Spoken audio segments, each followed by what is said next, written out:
அனைவருக்கும் விஜயலட்சுமியின் அன்பான வணக்கம். அனைவரையும் மைண்ட் சேனலுக்கு வரவேற்கிறேன். விக்ரமாதித்தன் கதைகளில் வினோத ரஞ்சித பதுமை சொன்ன கதையில் பத்ரகிரி மன்னனாக இருக்கும்போது எப்படி விக்ரமாதித்தன் மன்னரானார் தொடர்ந்து கேட்கலாம் நண்பர்களே. மன்னனை முடிசூட்டிக்கிட்ட பத்ரகிரி மக்களுக்கு நல்ல ஆட்சியை கொடுத்தார். மக்கள் எல்லாமே ரொம்ப சந்தோஷமாக இருந்தாங்க. பத்ரகிரிக்கு 360 மனைவிகள் இருந்தாங்க. ஒரு நாள் அரசவையில் உட்காந்துட்டு இருக்கும்போது சாந்தயோகின்ற முனிவர் வராருங்க. அவர் தேவேந்திரனுடைய பூஞ்சோலையிலேருந்து மாதுளம்பழம் ஒன்று எடுத்துகிட்டு வர்றாரு. அவர் அந்த பழத்தை மன்னன் பத்ரகிரிக்கிட்ட கொடுத்து, மன்னா இந்த பழத்தை நீங்கள் சாப்பிட்டீங்கன்னா எப்போவுமே 16 வயசாக இருக்கலாம், நீண்ட ஆயுளோட வளமோடு நீங்கள் வாழணும், அந்த அருளும் உங்களுக்கு கிடைக்கும்னு சொல்லி அந்த பழத்தை மன்னன்கிட்ட கொடுத்துட்டு போகிறாருங்க. மாதுளம்பழத்தை வாங்கிக்கிட்ட பத்ரகிரி ரொம்ப சந்தோஷமாயிட்டார். அதை தன்னோட 360 மனைவிகளில் ரொம்ப பிடிச்ச மனைவியான மோகனாங்கி கிட்ட போய் அந்த பழத்தை கொடுக்குறாங்க.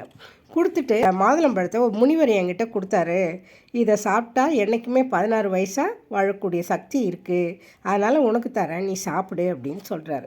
மோகனாங்கி ரொம்ப சந்தோஷமாக வாங்கிக்கிட்டு, அந்த பழத்தை நான் நல்ல நாள் பார்த்து சாப்பிட்றேனே அப்படின்னு எடுத்துகிட்டு போயிடுறாங்க.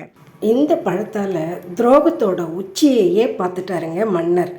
அதனால் வாழ்க்கையையும் நாட்டையுமே வெறுத்துட்டு அவர் ஒரு முடிவுக்கு வராருங்க.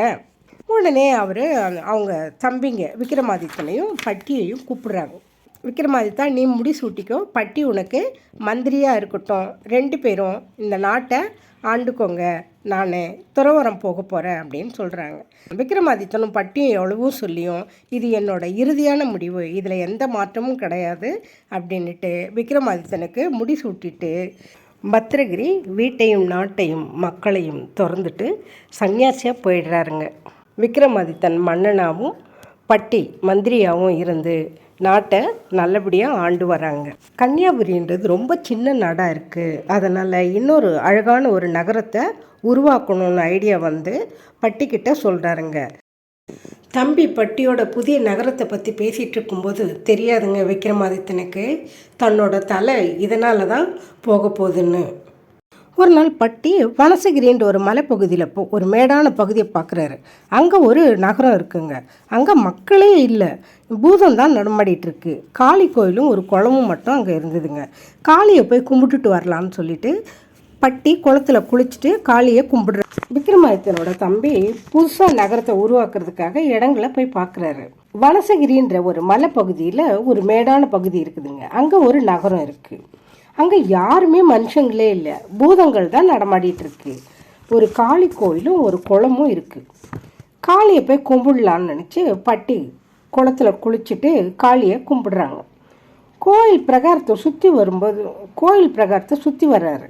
அப்போது ஒரு குத்துக்கல்ல எழுதி வச்சுருக்காங்க, இந்த குளக்கரையில் கட்டி வச்சிருக்கிற 7 உரிங்களை ஒரே வெட்டில் வெட்டினா குளத்தில் நடுவில் இருக்கக்கூடிய வேலு முனையில் தலைகீழாக பார்க்குறவங்களுக்கு காளி தேவி நேரில் வருவாங்க, பொண்ணும் பொருளும் கொடுப்பாங்க, 56 நாடுகளை அரசாட்சி பொறுப்பையும் கொடுப்பா அப்படின்னு எழுதி வச்சிருக்கு. இதை படித்து பார்த்த பட்டி ரொம்ப சந்தோஷப்படுறாரு. 56 நாடுகள் ஆட்சி புரிய வாய்ப்பு இருக்குது அப்படின்னு சந்தோஷப்படுறாரு. அதாவது அவங்க கன்னியாகுமரி நாடு வந்து ரொம்ப சின்ன நாடு, ஒரு புதிய நாட்டை உருவாக்கி அரசாலாம் தானே அவங்க நினச்சாங்க. அப்படி நினச்சவங்களுக்கு 56 நாடு கிடைக்குதுன்னா சந்தோஷத்துக்கு கேட்கவா வேணும். உடனே பட்டி விக்ரமாதித்தன் கிட்ட போய் சாசனத்தில் தான் பார்த்த விவரங்களெல்லாம் சொல்கிறாரு. விக்ரமாதித்தனும் நானும் பார்க்கணும் அதை அப்படின்னு சொல்லிட்டு வர்றாரு. இதுக்கு இடையில தேவலோகத்தில் இந்திரனுக்கு ஒரு யோசனை வருது. அந்த யோசனைக்கு சரியான ஆள் விக்ரமாதித்தன் தான் அப்படின்னு அவருக்கு தோணுது. அதனால் தங்க ரதத்தை அனுப்பி விக்ரமாதித்தனை கூப்பிட்டு வர சொல்கிறாங்க.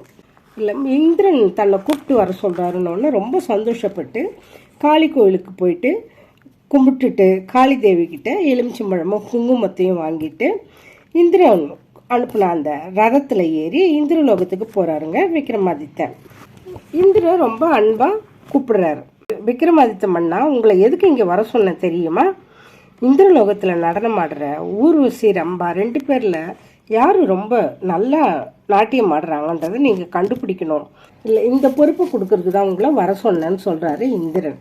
இந்திரனோட பூந்தோட்டத்தை போய் பார்த்து பூக்கள்லாம் ரசிச்சுட்டு நிற்கிறாரு விக்ரமாதித்தன். அங்கே இருக்கிற வேலையாளுங்களை கூப்பிட்டு அங்கே இந்த பூங்களெல்லாம் பறித்து அந்த பூவையே 2 மலர்ச்செண்டாக கட்டணும். 2 மலர்ச்செண்டுலேயும் ஒவ்வொரு தேள் உள்ள மறைச்ச மாதிரி வைக்கணும் அப்படின்னு சொல்கிறாருங்க விக்ரமாதித்தன். அதே மாதிரி அவங்களும் மலர்ச்செண்டை கட்டி அது உள்ள தேளை வச்சு எடுத்துகிட்டு வந்து கொடுக்குறாங்க.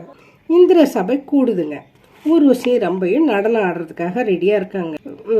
2 பேருடைய நடனத்தை பார்க்கறதுக்காக விக்ரமாதித்தன் வந்திருக்காருன்னு சொல்லிட்டு இந்திரன் சொல்கிறாரு. ஊர்வசியும் ரம்பையும் விக்ரமாதித்தனை கும்பிடுறாங்க. 2 மலர்ச்செண்டையும் ரம்பா ஊர்வசிக்கிட்ட கொடுத்து ஆடும்போது 2 பேரும் மலர்ச்செண்டு வச்சுட்டு ஆடணும்னு சொல்கிறாருங்க விக்ரமாதித்தன். அதே மாதிரி 2 பேரும் மலர்ச்செண்டை வாங்கிக்கிறாங்க. 2 ரம்பா ஊர்வசி நீங்கள் 2 பேரும் இந்த 2 மலர்ச்செண்டை ரம்பா ஊர்வசி நீங்கள் 2 பேருமே இந்த மலர்ச்செண்டை கையில் வச்சுக்கிட்டு தான் நாட்டியம் ஆடணும்னு சொல்கிறாரு விக்ரமாதித்தன். 2 பேரும் நாட்டியம் ஆட தொடங்குறாங்க. ரம்பா மலர்ச்செண்டை அழுத்தி பிடிச்சிட்டு ஆடனால உள்ளே மறைச்சி வச்சிருந்த தேள் வெளியில் வந்து ரம்பாவை கொட்டிடுதுங்க. அது வலி தாங்காமல் மலர்ச்செண்டை கீழே போட்டதோட சுதியும் தப்பி ஆடிடுறாங்க ரம்பா. ஊர்வசி லேசாக மலர்ச்செண்டை பிடிச்சிட்டு அழகாக ஆடி முடிக்கிறாங்க. நடனம் இந்த நாட்டியம் முடிஞ்ச உடனே இந்திரன் விக்ரமாதித்தன்கிட்ட 2 பேரில் யாரும் ரொம்ப சிறப்பாக ஆடினாங்க விக்ரமாதித்தா அப்படின்னு கேட்குறாரு. ஊர்வசி தான் சிறப்பாக ஆடினாங்கன்னு சொல்கிறார். எதை வச்சு இது மாதிரி சொல்கிறீங்க அப்படின்னு கேட்குறாரு இந்திரன். விக்ரமாதித்தன் ஊர்வசி ரம்பையும் கூப்பிட்டு உங்ககிட்ட நான் கொடுத்தனே அந்த 2 மலர்ச்செண்டு கொடுங்க அப்படின்னு கேட்குறாங்க. ஊர்வசி சொல்கிறாங்க தேள் கொட்டிட்டனால அந்த மலர்ச்செண்டை தூக்கி போட்டேன்னு சொல்லிட்டு ரம்பா அந்த மலர்ச்செண்டை தேடிட்டு இருக்காங்க. ஊர்வசி தான் கையில் இருந்த மலர்ச்செண்டை விக்ரமாதித்தன்கிட்ட கொடுக்குறாங்க. சபையில் இருந்த எல்லாருமே அப்படியே ஆச்சரியத்தோடு பார்க்குறாங்க. 2 மலர்ச்செண்டுலேயுமே ஒவ்வொரு தேளை மறைச்சி வச்சுருந்த ரம்பா மலர்ச்செண்டை அழுத்தி பிடிச்சனால தேள் வெளியில் வந்து அவங்கள கொட்டிடுது. அதனால அவங்க தாளம் தவறி ஆடிட்டாங்க. மலர்ச்செண்டையும் வீசி எறிஞ்சிட்டாங்க.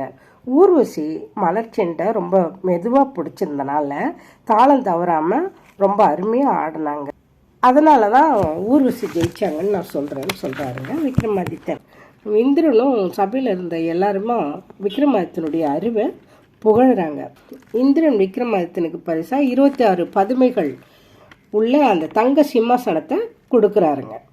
விக்ரமாதித்தா இந்த தங்க சிம்மாசனத்தில் உட்காந்து 1000 வருஷம் நீ ஆட்சி புரிவாயின்ட்டு வரத்தையும் கொடுக்குறாரு.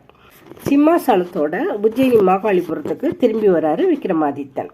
நேராக காளி கோயிலுக்கு போய் கும்பிட்டுட்டு அரண்மனைக்கு போய் விக்ரமாதித்தன் பட்டிக்கிட்ட இந்திரலோகத்தில் நடந்த விஷயத்தையெல்லாம் சொல்கிறாரு. இந்திரன் கொடுத்த தங்க சிம்மாசனத்தை ரொம்ப ஆச்சரியமாக பார்க்குறாரு பட்டி.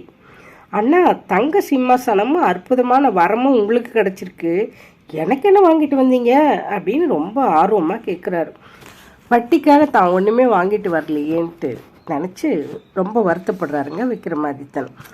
உடனே பட்டி, அண்ணா வருத்தப்படாதீங்க, பரவாயில்ல, உங்களுக்கு ஆயுள் முழுசும் நான் தான் அமைச்சராக இருந்து உங்களுக்கு உதவி செய்யணுன்றதே என்னுடைய விருப்பம் அப்படின்னு சொல்கிறாரு. பட்டியோட பெருந்தன்மையும் அன்பையும் நினச்சி ரொம்ப மனசு நெகிழ்ந்து போகிறாருங்க விக்ரமாதித்தன். காளி கோயிலுக்கு போயிட்டு ரொம்ப நேரம் மனசு உருகி வேண்டுறாரு பட்டி. அப்போ காளி தேவி காட்சி அளிக்கிறாங்க. உன்னோட வேண்டுகோள் என்ன அப்படின்னு கேட்குறாங்க. அம்மா, என்னோட அண்ணனுக்கு 1000 ஆண்டுகள் வாழறதுக்கு வரம் தந்திருக்காரு இந்திரன். நான் 2000 ஆண்டு உயிர் வாழணும், அதுக்கு நீங்கள் தான் அந்த வரத்தை கொடுக்கணும்னு கேட்குறாரு. 2000 ஆண்டு நீ வாழணும்னு நினச்சேன்னா உன்னோட அண்ணன் விக்ரமாதித்தனுடைய தலையை எனக்கு எடுத்துகிட்டு வா, அப்போ தான் நீ கேட்குற வரத்தை நான் கொடுக்க முடியும்னு சொல்கிறாங்க காளிதேவி. கோவிலில் வந்து அரண்மனைக்கு நேராக வரார். விக்ரமாதித்தன் படுத்துட்டு இருக்காரு. ஆனால் உங்களோட தலையை வெட்டிட்டு போகிறதுக்காக வந்திருக்கேன்னு சொல்கிறாரு பட்டி. ஒரு அண்ணங்கிட்ட உன்னோட தலையை வெட்டிட்டு போகிறதுக்கு வந்திருக்கேன்னு சொன்னால் அண்ணன் சும்மா இருப்பான்னா? உடனே என்ன பண்ணுவாங்க, தம்பியோட தலையை வெட்டிட்டு தான் மறுவேலை பார்ப்பான். ஆனால் விக்ரமாதித்தன் என்ன சொல்கிறாரு பாருங்க, அவருக்கும் ஆச்சரியமும் திகைப்பும் தான் இருக்குது. தம்பி, உன்னோட ஆசை எப்படியோ அதை நீ செஞ்சுக்கோ அப்படின்னு படுத்துடுறாரு. உடனே பட்டி தன்னோட இடுப்பில் வச்சுட்டு இருந்த வாளை எடுத்து விக்ரமாதித்தனோட தலையை வெட்டி அதை எடுத்துக்கிட்டு காளி கோயிலுக்கு போகிறாருங்க. அம்மா, என்னோட அண்ணன் தலையை எடுத்துகிட்டு வந்துட்டேன், இந்தாங்கன்னு சொல்லிட்டு அவங்க காலடியில் வைக்கிறாங்க. காளிதேவி பட்டிக்கு முன்னால் வந்து எலுமிச்சம்பழமும் குங்குமம் கொடுத்து, பட்டி, உன்னோட விருப்பப்படியே நீ 2000 ஆண்டு உயிரோடு இருப்ப, உன் அண்ணனுக்கு அமைச்சனாவே இருப்ப அப்படின்னு சொல்கிறாங்க. காளிதேவி இப்படி சொன்ன உடனேயே பட்டி சிரிக்கிறாரு. ஆமாம், என் அண்ணனுக்கு 1000 ஆண்டுகள் வாழறதுக்கு வரம் தந்தார் இந்திரன். வரம் வாங்கிட்டு வந்த ஒரு சில நாட்கள்லேயே அண்ணனோட தலையை நான் எடுத்துகிட்டு வந்துட்டேன். அப்படி இருக்கும்போது நீங்கள் நான் 2000 வருஷம் வாழ்வேன்ட்டு நீங்கள் கொடுத்த வரம் எந்த வகையில் உண்மையாக இருக்கும் அப்படின்னு எனக்கு தெரியல அப்படின்னு சொல்கிறான் பட்டி. அதுக்கு காளிதேவி சொல்கிறாங்க, அப்பா நான் கொடுக்குற வரத்தில் உனக்கு சந்தேகம் ஏற்பட்டிருக்கு போல இருக்கு. சரி, உனக்கு வேறு ஏதாவது வரம் வேணும்னா கேளு அப்படின்னு சொல்கிறாங்க. உடனே பட்டி சொல்கிறாரு, அம்மா என்னோட அண்ணன் விக்ரமாதித்தன் திரும்பவும் எனக்கு வேணும்.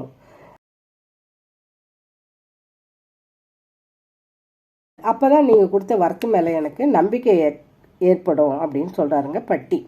உடனே காளிதேவி பட்டியோட அறிவை புகழுறாங்க. அப்பா நீ கேட்ட வரத்தை உனக்கு தரேன். வெட்டப்பட்ட உன்னோட அண்ணனோட தலையை எடுத்துக்கிட்டு போய் அது உடம்புக்கு வச்சு இந்த தண்ணியை உங்கள் அண்ணனோட மேலே உன் அண்ணன் உயிரோட வந்துடுவான்னு சொல்கிறாங்க. பட்டி உடனே தலையை எடுத்துக்கிட்டு ஓட்டம் சாட்டமாக ஓடுறாரு அரண்மனைக்கு. விக்ரமாதித்தன் உடம்புல வச்சு அந்த தண்ணியை தெளிக்கும்போது விக்ரமாதித்தன் உயிரோட வந்துடுறாரு. உடனே பட்டி சொல்கிறாரு விக்ரமாதித்தன்கிட்ட, ஆனால் உங்கள் தலையை எடுத்துக்கிட்டு போய் காளிதேவி கிட்ட வரம் கேட்டேன், அவங்க வரமும் கொடுத்தாங்க, உங்களை உயிரோடு வர்றதுக்கு அந்த புனித தண்ணியையும் கொடுத்தாங்க அப்படின்னு விவரத்தை சொல்கிறாங்க. தம்பி, உனக்கு காளிதேவியினுடைய வரம் கிடைச்சது எனக்கு ரொம்ப சந்தோஷம். நானே 1000 வருஷம் தான் வாழ போகிறேன், நீ எப்படிப்பா 2000 வருஷம் எனக்கு அமைச்சனாக இருக்க முடியும் அப்படின்னு சந்தேகத்தோடு கேட்குறாரு விக்ரமாதித்தன். ஆனால் அதை பற்றி நீங்கள் கவலைப்பட வேணாம், நீங்கள் இன்னும் ஒரு 1000 ஆண்டுகள் வாழ்வதற்கு நீங்கள் இன்னும் 1000 வருஷம் வாழறதுக்கு தேவையான ஏற்பாடுகளை நான் பண்ணுறேன் அப்படின்னு சொல்கிறாரு. தம்பி, அது எப்படிப்பா சரியாகும் அப்படின்னு சந்தேகத்தோடு கேட்குறாரு விக்ரமாதித்தன். அண்ணா, தங்க சிம்மாசனத்தில் உட்கார்ந்து தானே 1000 வருஷம் ஆட்சி புரியணுன்ற வரத்தை கொடுத்தாரு உங்களுக்கு இந்திரன். நாடு 6 மாதம் காடு 6 மாதம்ன்ட்டு போனால் 2000 வருஷம் ஆட்சி தாராளமாக செய்யலாமே அப்படின்னு சொல்கிறாரு பட்டி. என்ன ஒரு கூர்மையான அறிவு நம்ம தம்பிக்கு அப்படின்னு ரொம்ப ஆச்சரியப்பட்டு பாராட்டுறாரு விக்ரமாதித்தன். தம்பி, உன்னோட எண்ணப்படியே நான் 6 மாதம் காட்டிலையும் 6 மாதம் நாட்டிலையும் இன்னையிலேருந்து இருக்கிறேன் அப்படின்னு சொல்கிறாருங்க விக்ரமாதித்தன். நாட்டில் 6 மாதமும் காட்டில் 6 மாதமும் தங்கி ஆட்சி புரிந்த விக்ரமாதித்தன் உட்கார்ந்த இந்த சிம்மாசனம் உங்களால் உட்கார்ந்து எப்படி ஆட்சி செய்ய முடியும் அப்படின்னு கேட்குதுங்க முதலாவது பதுமை. போஜராஜன் 2வது படிக்கட்டில் ஏறுறாரு. 2வது பதுமை என்ன கதை சொல்ல போகுது? தொடர்ந்து விக்ரமாதித்தன் கதைகள் கேட்கலாம் நண்பர்களே. இந்த கதையை கேளுங்க. உங்களுக்கு பிடிச்சிருந்தா ஷேர் பண்ணுங்கள், கமெண்ட் பண்ணுங்கள். மைண்ட் பீட் சேனலை சப்ஸ்கிரைப் செய்யுங்க. தொடர்ந்து நிகழ்ச்சியில் பயணித்து வாருங்கள். என்றும் உங்களுடன் மைண்ட் பீட் சேனல். நன்றி, வணக்கம். Thank you for watching.